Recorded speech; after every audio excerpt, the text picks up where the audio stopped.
Okay, so I've got the seat back on here. A little reinforcement glued on both sides of this, glued and taped with both sides.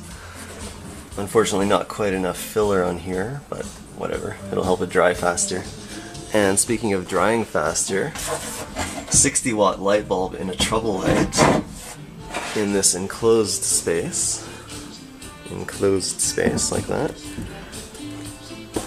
acts as a heater, and so that's helping to dry these seams back here and up here and all that.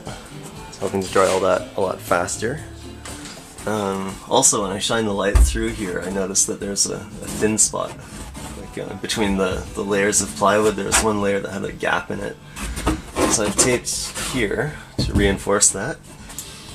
And speaking of reinforcing, a lot of the weight of the whole vehicle is going to be transferred through this wheel well here.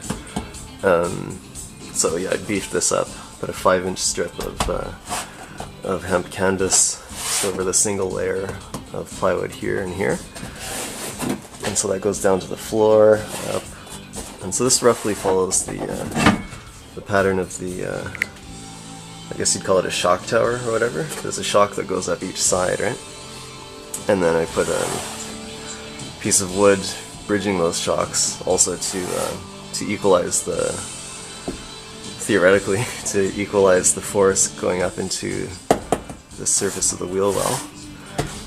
Anyway, what else did I do? I glued the inside of here, which is in there, on the inside of the wheel well, and I also put on a nice, another layer of reinforcement in here, in addition to this one down here.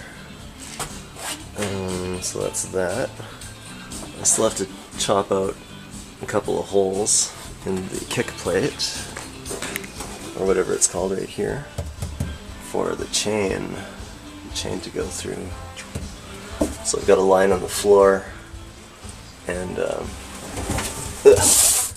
some dimensions of the angles and so forth to extrapolate where to put the holes. So there's that, and I was just sitting in here, so this is strong enough to hold my weight.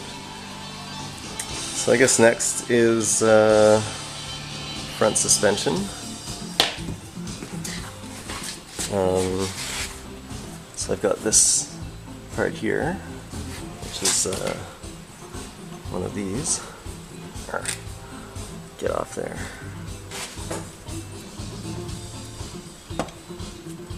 Come on. One of these. So this one's for the other side. So it fits on kind of like that. Ding.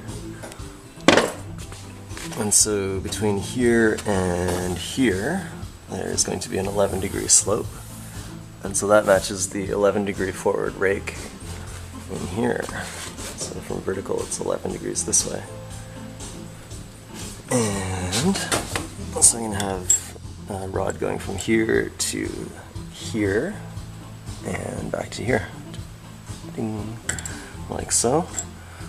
And so that will be a pivot point to keep this wheel, to keep it pulled in this way, or just to keep it in position.